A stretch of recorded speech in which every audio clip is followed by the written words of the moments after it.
Pope Francis is speaking frankly about priestly formation in seminaries, and the Boston Globe is withholding data on a sex abuse report. Catholic League President Bill Donohue is here with analysis. And later, the holidays are upon us, and I'll share the updated 2018 edition of my PBS special and CD Christmastime in New Orleans. And later, what can we do to get the most out of Advent and Christmas this year? Father William Saunders tells us how to begin celebrating a merry Catholic Christmas. And might a Eucharistic miracle have happened in the Catholic Diocese of Buffalo? We've got the exclusive details. The World Over begins right now.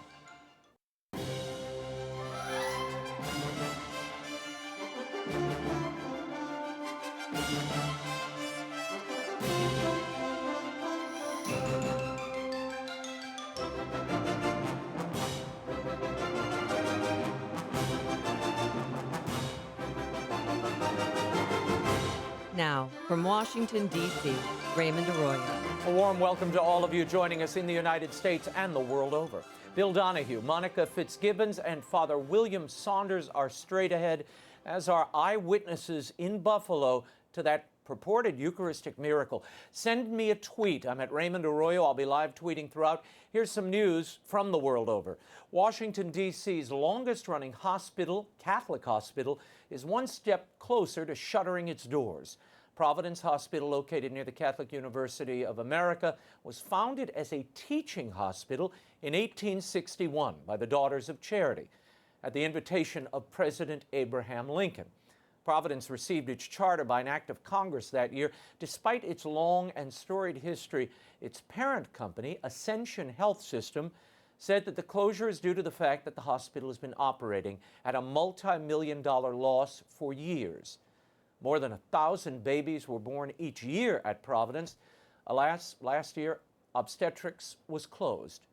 This month, acute care is being shut down, leaving only low-level emergency room care as its only operations. It will close completely in April of next year.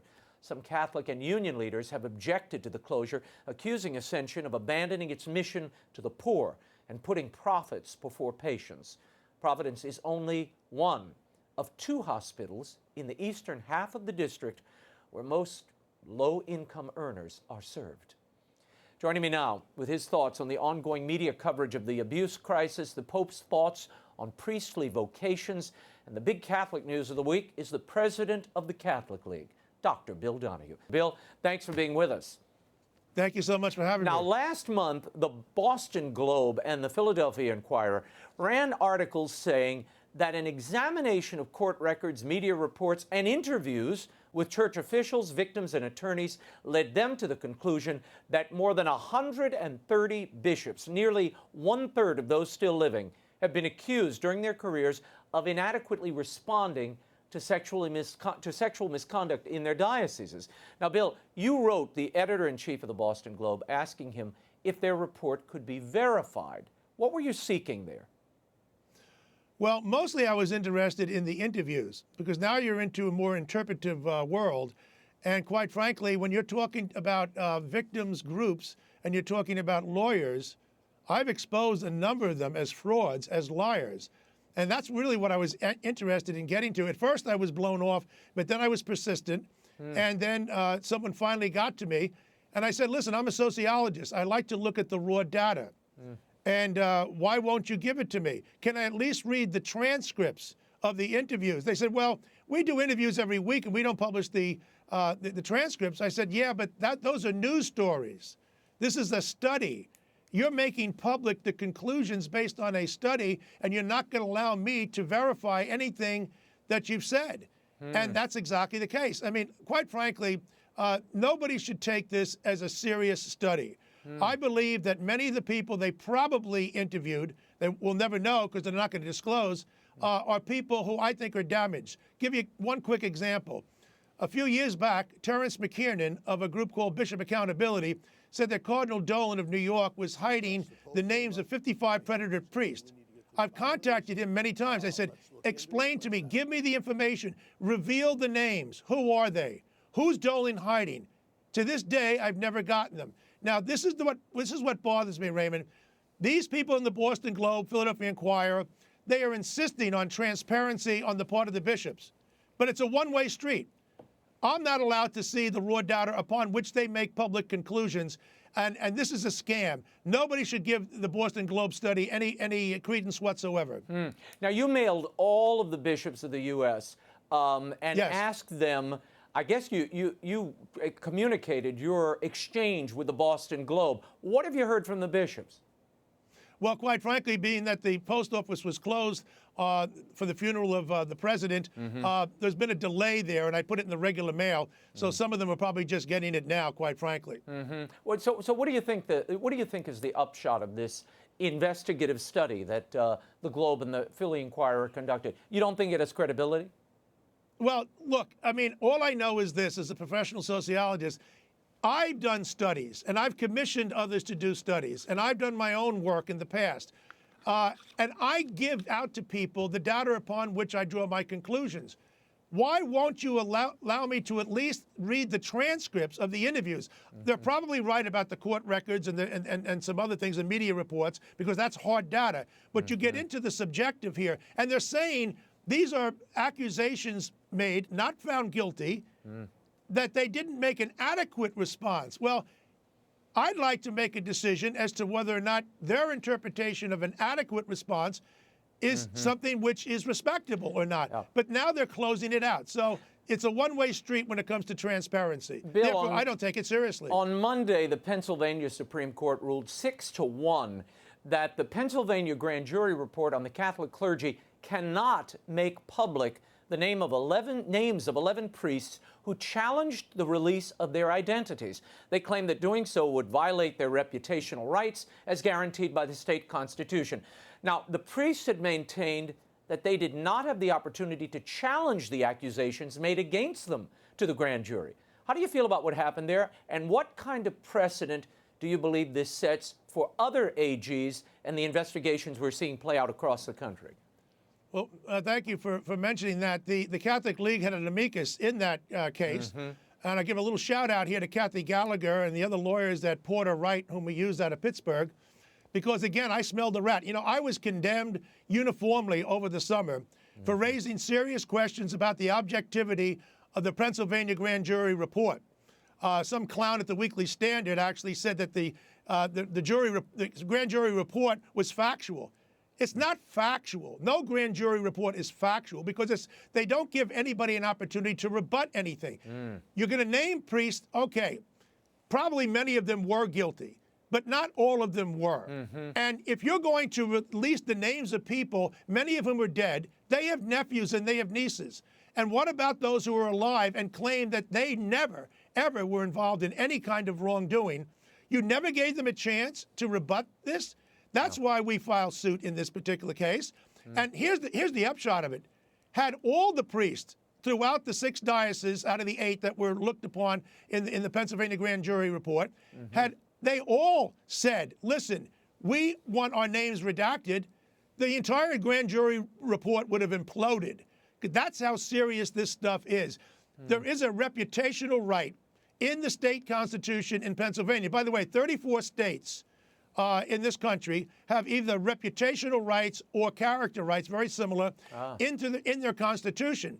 And so this could really make a very big difference. Again, I know what some people might think, well, you're trying to protect the bad guys. Nobody wants to see the bad guys be given the kind of justice they deserve more than Bill Donohue. No. But it's a big but. What about the rights, the due process rights of priests, many of whom are innocent? Bill, you've suggested that the AG in Pennsylvania is singling out the Catholic Church. However, should these type of AG investigations not be taking place? I mean, Catholics want answers and transparencies, and we have to be honest and say many of these bishops, many of these dioceses have not been forthcoming. So to the minds of the laity, even though it seems it is extreme and no doubt invasive, the Catholic people are saying, you know what, we couldn't get the answers, so let the AGs have their way. You would say what?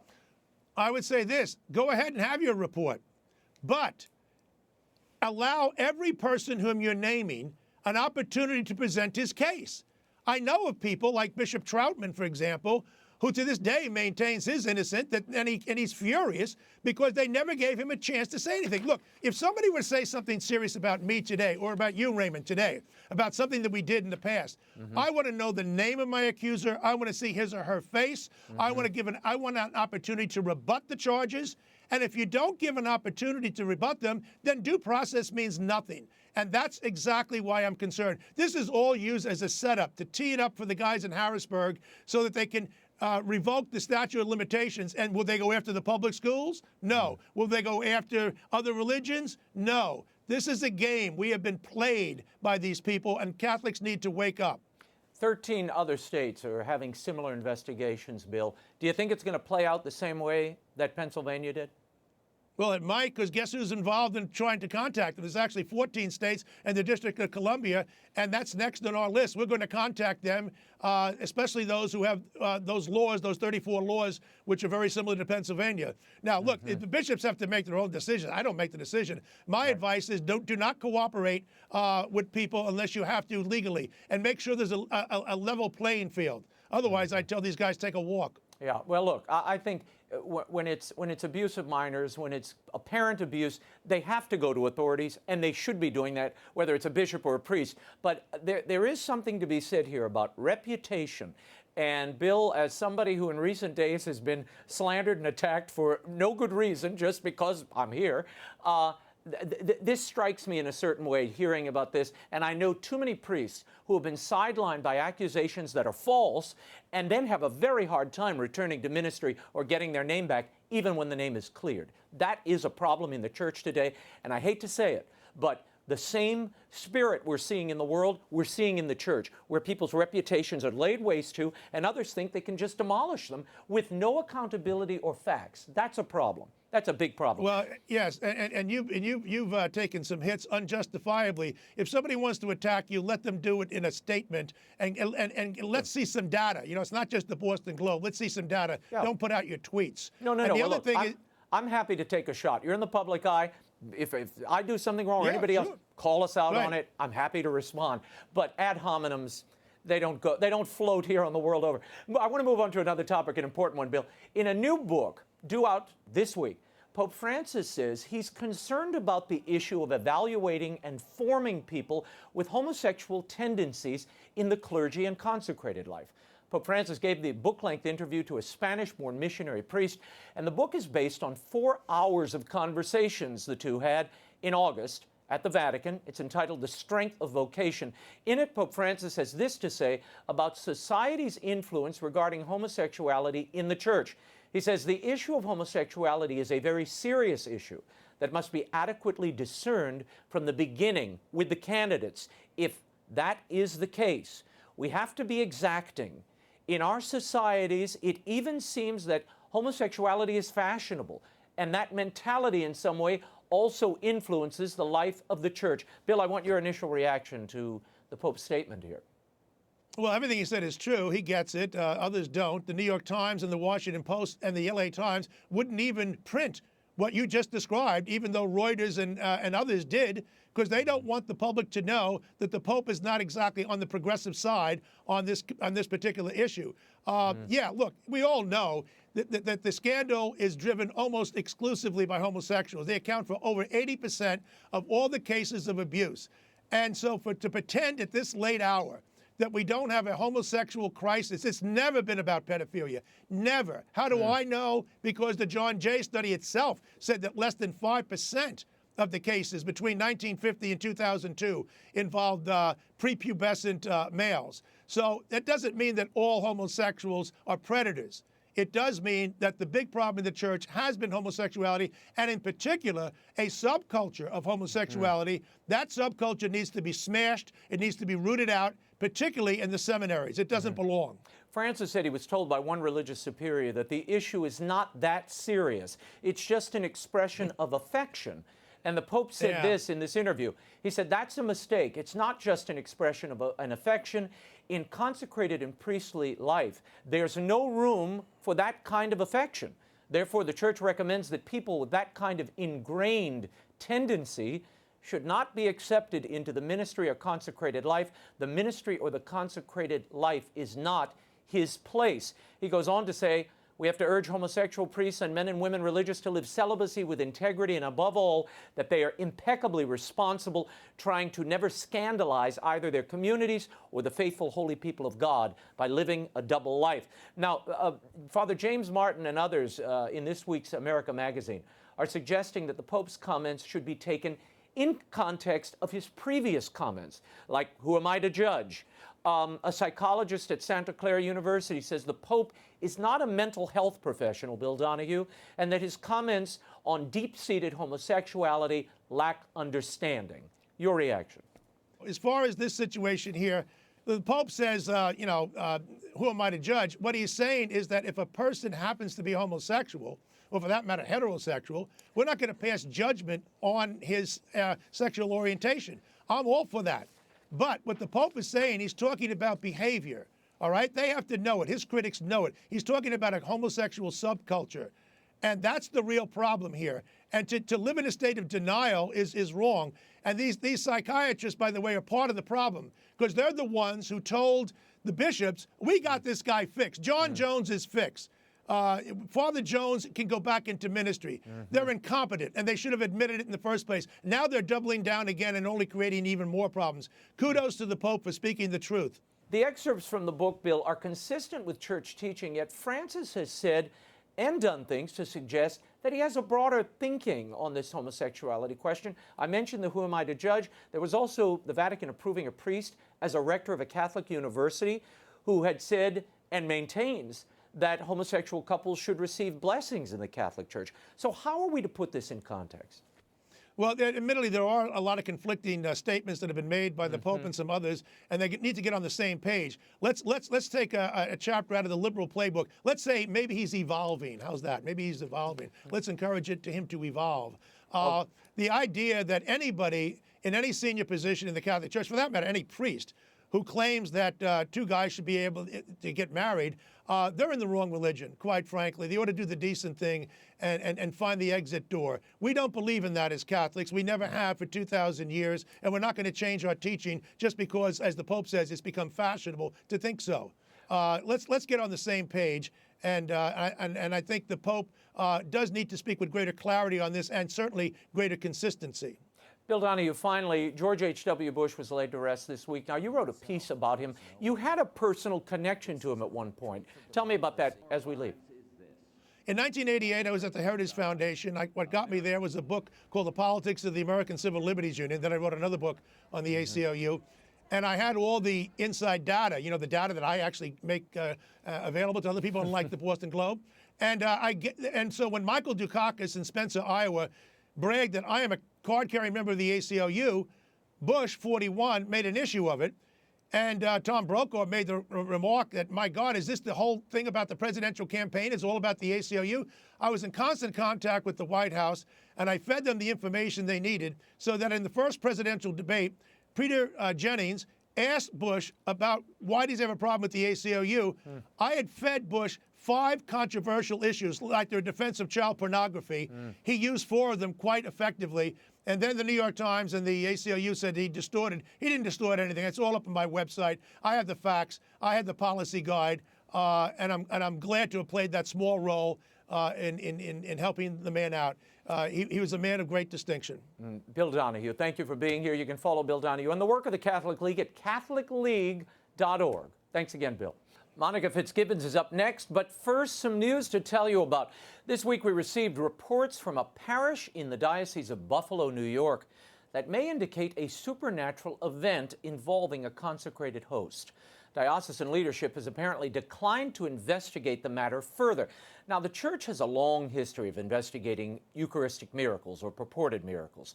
In 1996, while an auxiliary bishop in Buenos Aires, Jorge Bergoglio, now Pope Francis, ordered photographs and analysis of a consecrated host that appeared to be bleeding. In the end, that analysis determined that the bloody host was actually human heart muscle. And as recently as 2015, here in the United States, the Diocese of Salt Lake City investigated a similar phenomenon where a consecrated host was bleeding. In that case, what witnesses thought to be blood was actually mold. Now, Eucharistic miracles are rare, but they do occur, at times bringing a renewed devotion to the real presence of Christ, the Catholic teaching that the consecrated host is not a symbol, but Christ truly present, body, soul, and divinity. Joining me now is an eyewitness and a former parishioner at the parish where this all happened, at St. Vincent de Paul Parish in Springbrook, New York, in the embattled Diocese of Buffalo. Lisa Benzer is the Director of Religious Education, and Mike Bentz is a theologian and former parishioner. Thank you both for being here. Now, as I understand it, in mid-November, a host was inadvertently dropped on the ground at Mass, and a church deacon placed it in a receptacle in water to be properly disposed of later. Then on Friday, November 30th, the Eucharistic minister noticed something unusual about the host, and we have the image up now. Lisa, you were among the first eyewitnesses. What did you see here, and what did you think? Just to clarify, I was there about 15 to 20 minutes after the Eucharistic miracle happened. So, but I will tell you my account. So, Father Carl had the Eucharist in the ablution cup, and in the ablution cup was it was where Jesus was. And so I went to the rectory, and I actually saw Jesus at that time, what I thought was Jesus. There was a presence there. And I instantly, when I saw him, I kneeled down to the ground, and I was in awe. It was absolutely fantastic to me. It was so simple, but so majestic at the same time. I don't know how else to describe it. It now, was Lisa, beautiful. some are saying that the red color there that you saw, that some have suggested it was blood, that red coloring might be lipstick or something similar. Do you buy that? Well, I don't really, and I'll tell you why. I'm a lipstick wearer myself, and lipstick it has the same properties of color throughout, you know, even if you put water on it or whatever. Right. Whereas what I found is that the color of the pictures that you see, that it was a bright red initially, and then it changed to a maroonish color. And my observation of that is that it would have been exposed to the oxygen, and that is why there was a change in the color. And with lipstick, that wouldn't happen. Now, Lisa, this matter was immediately brought to the attention of the pastor at the parish at St. Vincent de Paul, Father Carl Loeb, who you mentioned. He, too, was deeply affected. He reported this to the two bishops in the diocese, Bishop Richard Malone and his auxiliary, Edward Gross. Father Loeb was instructed by both bishops to dispose of the host, that no investigation would be conducted. Your reaction to that? Well, my reaction naturally was to preserve Jesus and keep him intact. But I do believe that Jesus had a message for all of us. And that message is of hope, of love. And I believe that he presented himself in a way that was tangible for all people, so that people would come to him. And I believe he was saying on the feast of St. Andrew, which was November 30th, come and see.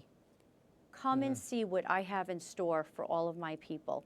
In a time now where people are disgruntled with the Catholic faith, there's many people who have left the church. However, Jesus is saying, I am your leader. I am your master. Come to me. Yeah.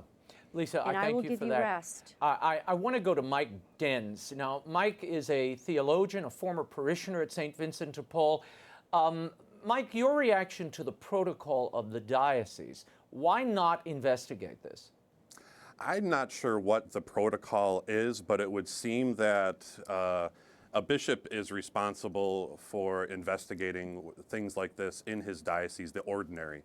And as you pointed out at the top, that's what bishops normally do. They will look into anything that looks like it might be a credible miracle. So it was surprising to see that they didn't even want to see it. Yeah, no, I was told the auxiliary bishop didn't even want to look at the pictures. Now, Mike, you are a director of evangelization and catechesis at another parish in the diocese. Could this have been a missed opportunity for evangelization and teaching about the real presence? And why do you think this might be occurring? Yeah, obviously, it could be a missed opportunity. Something like this obviously is done by Christ to draw people closer to Him, to help to solidify people's faith. And if this indeed was a Eucharistic miracle, this is a missed opportunity, and I have no idea why it wasn't investigated. We'll never know now, but at the same time, so it was disposed of. The Eucharist was disposed of, correct? Yes. And how are people there reacting, Mike? What are you hearing from the people in Buffalo? Has it had an effect on them? Yeah, it has had an effect on people. I do know that there are several people from St. Vincent's that are affected just by seeing the pictures. And all the people that I've talked to in person and on social media were affected by the pictures and were very disappointed that it was disposed of instead of looked into. Yeah, well, it seems to me the people of Buffalo could use some good news right now, and this might have been it. Lisa Benser, Mike Dents, thank you both for being here and for sharing this important story. Well, the holidays are upon us, and Advent has begun, and a new version of my PBS documentary and the accompanying CD, Christmastime in New Orleans, is airing coast to coast this season. It's a love letter to my hometown and her people. 7 distinct nationalities have created food, music, and traditions that are the envy of the world through a shared faith and belief. Joining me now to talk about the 2018 edition is my producing partner on the project and president of Aim Higher Recordings, Monica Fitzgibbons. Merry Christmas. Merry Good Christmas, to see you. Raymond. Now, you brought a friend. I did. This What is is our that? third wheel. This is the Telly Award that we won for Christmastime in New Orleans. Yeah, and it was for, I can't remember now, it's called cultural category. It was for It won the cultural insight. It won the cultural category for best feature. I love that. I love that. Now tell me why you spent a lot of time putting this music together, putting this band together, which were musicians, really some of the best sidemen in the city of New Orleans, members of the Marcellus family, people from the Philharmonic. How did you bring them together, and what were you looking for? What were you hoping to create? Well, we wanted to, be an accompaniment for your vision of the presentation of New Orleans, your love letter. And it really is an amazing jazz supergroup, as you say. Yeah. Very classic arrangements, beautiful CD. Of course, we can't really call them CDs for much longer. That's right. Well, downloads, We all live in the wherever you cloud. get your music. Anyway, we'll give you a little taste. This is the NOLA Players. Listen.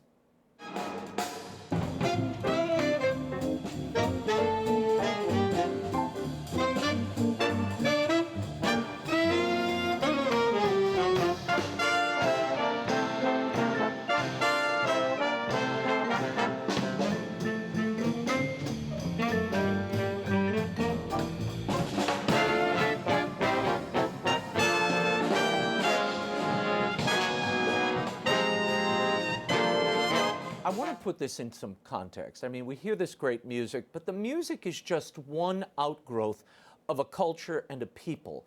And we strove to really let the rest of the country in on the secret of New Orleans, which is really family and faith, and how these very different cultures were able to maintain unity for all this time. And it seems to me, at this moment in our history in America, unity is something we all crave and need. And I love that you see and hear in the music the blending of very different styles and rhythms and tempos and genres. In the same way, the food has that character. Now, my grandfather had a restaurant in New Orleans for more than 50 years, Tony Angelo. So that was a big part of, I think, my attraction to this project and what I wanted to do with it. Your grandmother also had a role in this. What was it? Well, she was a jazz musician, And, you know, our family owes her a lot because she had a big MCA contract on her desk, and she went off with my grandfather to Paris instead and had 6 kids. Wow. Well, then Elvis came in and the jazz scene moved over to Paris. Norman Granz, there she was right in the middle playing with Stan Getz and everybody. So that was really, you know, and that's a lot with Kevin and my relationship too, where we met in the entertainment industry in Los Angeles. We made that decision to get married, have kids, move away from there.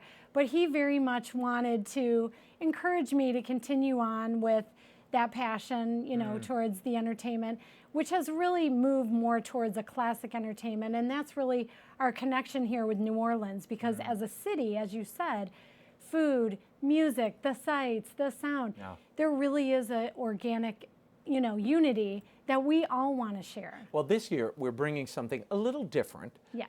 Leah Chase, who was featured in the special, we did an entirely new segment with Leah this year. Now, for those of you who don't know, Leah Chase was the inspiration for The Princess and the Frog, the big Disney feature. You'll remember in that movie, the young woman wants to build her own restaurant. Well, Leah Chase has been running Dookie Chase, I think it's more than 60 years. Correct. She's, you know, she's 93 years old now, an incredible, fiery force of nature. And she gives us a special recipe for the holidays. I'll give you just a little taste of the recipe, not what she's cooking. Watch. This is what we call oysters en pâté. The Creoles always made it at Thanksgiving and Christmas time. But you always serve that at your festive dinners. It's oysters in a patty of filet d'eau shell. Tell me how the music, in your mind, complemented what you saw there, and what surprised you most about this entire project? What did you learn through being involved in this project about New Orleans, about the people, about the city? Well, a lot of times we all have ideas, and this idea came together. And to go and see it through your eyes, but really your eyes are the true New Orleanian eye. Because as we really got to know the members of these NOLA players and all of these beautiful chefs, I mean, your segment with Leah Chase is so adorable. But then also you bring in, you know, someone like Jim Caviezel. Yeah. And I think he speaks to, yes, I'm an outsider coming in here, but you're not made to feel like an outsider. It's not fake. It really is true that everybody is so excited when new people come in. It's a very artistic town. And then you sort of get underneath that with Chef Fultz. I think he's great about bringing in the French, the Spanish, the German, and all of their Irish, different Spanish, various Italian. traditions through the food, through the music. It's the classic Creole Réveillon table. Not only this, but the fireplace behind you with the 2 beautiful pots of gumbo zab, and of course that wonderful corn makshu. That's a gift from the Native American Indians. So the whole cultures of Louisiana are sitting right here on the table. Wendell Pierce comes in and he talks about how that really brought him into the world of acting and the arts. Yeah, and the great African-American influence. Which Exactly. I was not as focused on Plessy in the famous Plessy versus Ferguson That just case popped out. that he brings up. We happen to be walking near Noka, where we both went to this arts high school, and there's this Press Street station there. And that was the location. That's where Plessy had his moment where he tried to get equal rights for his people. What I love about New Orleans is it's a living history. We understand and we know where we came from, so we have a sense of what's important and what our value systems are. I love that it kind of, like a gumbo, it brought in all those elements and everything kind of fits, including the music, which is so lively, such fun. It's almost like, you know, Count Basie on Basin Street during the Absolutely. holidays. It's A little, not too much basin, but you definitely have it. yeah, a little, just a touch, just a touch. What's been the reaction as you talk to people in the industry, as you talk to friends about this project? Well, as you know, it came out on Verve internationally, and now Danny Bennett, who's Tony Bennett's son, is running Verve, and this was a pet project. It came out, it was a top 10 holiday hit. I think that, you know, all of the different channels that play holiday music and Christmas music have picked this up, have loved it. So that's kind of had a life of its own and then brought people back to the special. And I mean, we've seen the special several times. I still find myself smiling when I watch it. No, it's a joyous fun. The people are so wonderful. I tell people all the time, their vision of New Orleans is kind of this, you know, southern Vegas. It's really not at all true. We are a people of real tradition. There are deep roots there. People rarely leave. And if you leave, you come back in some way. Yes. You know, and to see it through the eyes of the chefs, actors, the everyday people in New Orleans who walk into frame at some points in this special, is really to taste, smell, hear, feel the rhythm of the city, and that's really what we, by accident, found as we put this together. Yes, absolutely. I love how people just jump out of buses and are hugging and running into restaurants. I mean, that was just fun. Life. Yeah, it's life, it's celebration, and it's rooted in something lasting, and you feel that as you watch this. And I think particularly on the 300th anniversary, this is our tricentenary in New Orleans, on the 300th anniversary of this city, with the Saints headed for the Super Bowl. Oh, from your lips. Yes, from my lips to Drew Brees' ears. It's the perfect time to sort of look anew at New Orleans at Christmas time, and I think it's one of the few specials that you can watch as a family, and everybody can find something they'd enjoy. Absolutely. You know, Monica Fitzgibbons, thank you for being here. Pleasure. And, you know, take care of the telly. Absolutely. Christmastime in New Orleans featuring the NOLA Players is available on CD from Verve. The DVD is also available at stores everywhere, on iTunes, online, at Amazon.com. And for the hour-long television special or the shortened version, visit your local PBS station. The airtime and dates are there. We are also posting them on Twitter and Facebook. There's a special website. We'll direct you there to find out where it's airing on your local public television station through the new year. Do not miss it. Speaking of Christmas time, how can we and our families nurture and sustain the true meaning of Christmas this year? My next guest has a new book that does just that. It's called Celebrating a Merry Catholic Christmas, a guide to the customs and feast days of Advent and Christmas. Here's my interview with Father William Saunders. Father, let me start with what inspired you to write a book, Celebrating a Merry Catholic Christmas? This had to come from personal experience. It did. Well, part of it is growing up, Christmas was celebrated. I grew up here in the Washington, D.C. area. And I remember when we could have our pageants, even in the public schools. You could celebrate Christmas, sing Christmas carols, and yes, we were respectful of Hanukkah and so on. But then the decline came. And for 35 years almost of being a priest, I've seen society become more and more secular. Sadly, so many of our families then get sucked into that secularism, and yet we have such a beautiful faith tradition. So preaching and teaching throughout my parish career, I've had all these beautiful stories and traditions, and I thought, let's put them in a book. And capture them. So that people can take them, understand them, and perpetuate them. Especially young families, because that's the future of our church. And if we're going to fight the secularism, we have to have the strong families to do it. Yeah, that's a key point that we often lose sight of. You mentioned in the book the kickoff of the Christmas season is no longer the first Sunday of Advent. It's usually Black Friday. Black Friday, that's right. Black Friday becomes the day. And Cyber Monday. What is the most frustrating thing for you being a pastor in the way that Christmas is celebrated? And how do you combat it without looking like you're stodgy or, as some would say, rigid? Right, you don't want to be rigid. And so, yes, you have your different Christmas parties and the kids have their pageants and we decorate and so on, but we want to keep focused on Advent. So having the Advent wreath, focusing on that, trying to motivate people to go to confession, to take time to pray. And when they put up their Christmas tree or their manger scene, read the stories about St. Boniface and St. Francis. So there's a lot we can do to make Christmas more holy. And let's get into that, because you not only lay out what the tradition is, you give us the backstory on some of these things that, frankly, people have completely lost sight of. Let's talk about the Christmas tree, which is the ever-present center of the holiday. You see it everywhere, no matter where you go. What is the origin of the Christmas tree? How is it attached to St. Boniface? Well, St. Boniface, who lived about the year 800, was going into Germany as the missionary.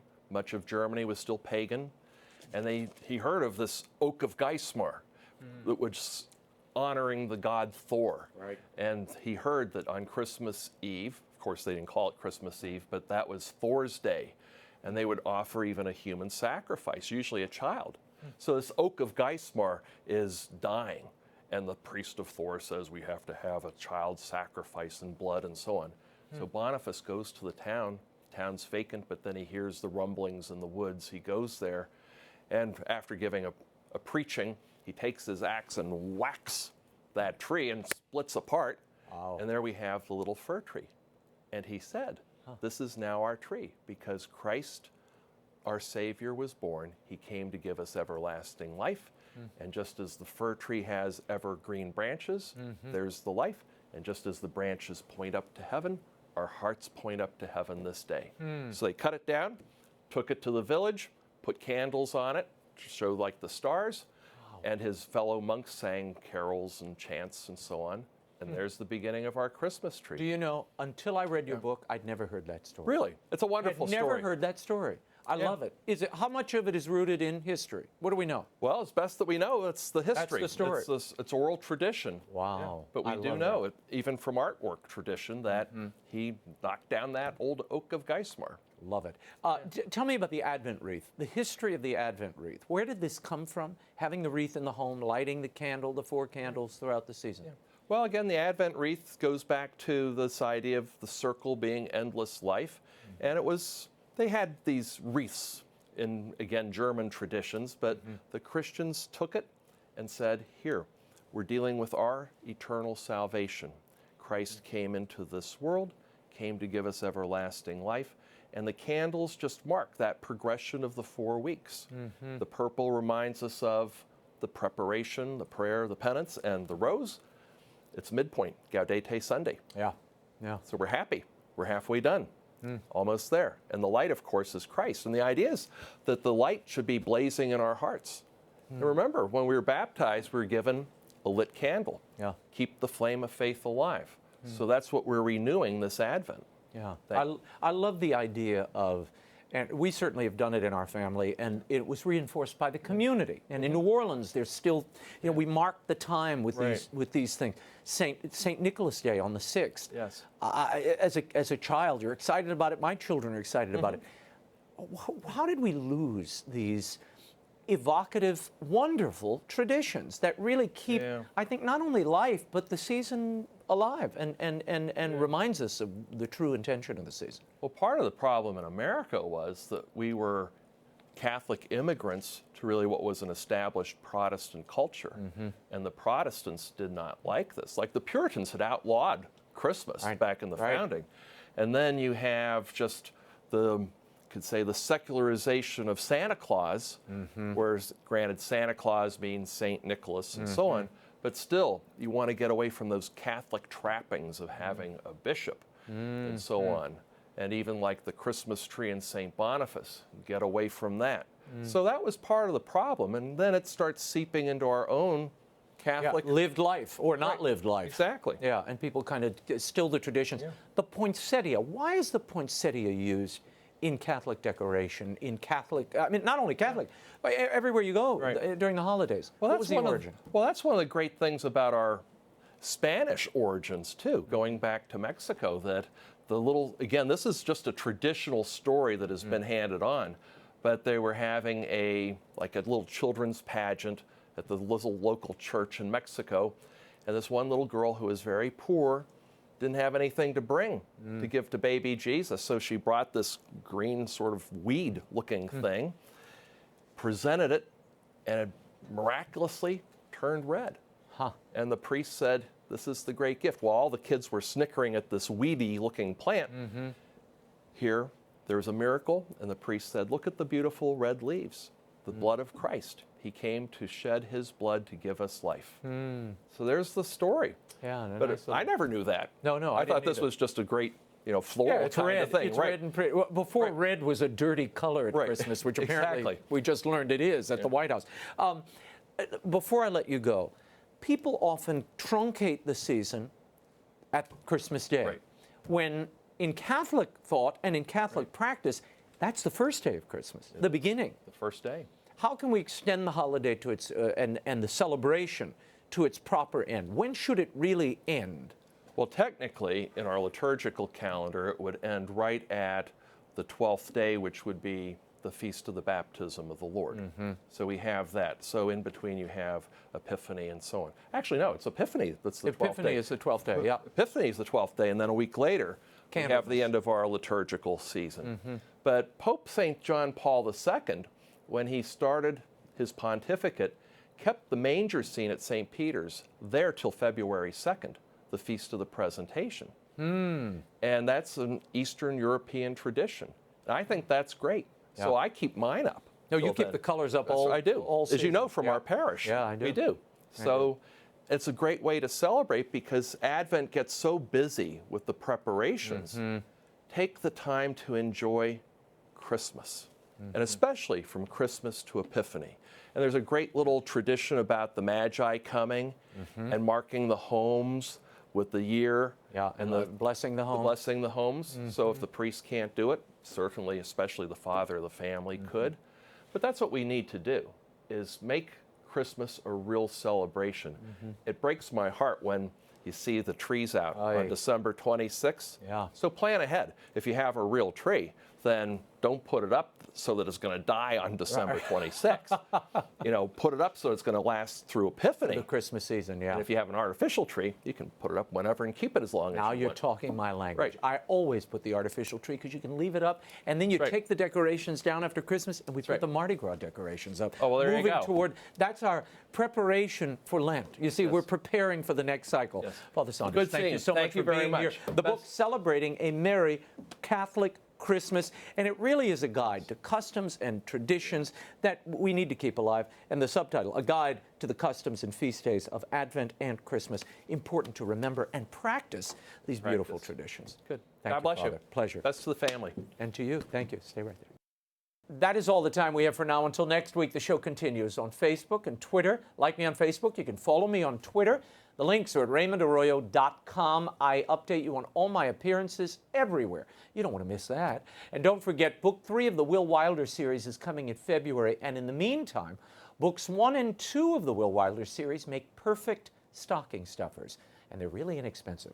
They are available at the EWTN Religious Catalog and at bookstores everywhere. And then the kiddies and you will be ready when Book 3 comes. You'll be right up to date on the adventures of Will and his family. Be sure to join us next week. Until then, we'll be scouting the world over for all that is seen and unseen. On behalf of the staff and crew of EWTN News, thank you for watching. I'm Raymond Arroyo from Washington, D.C. I know.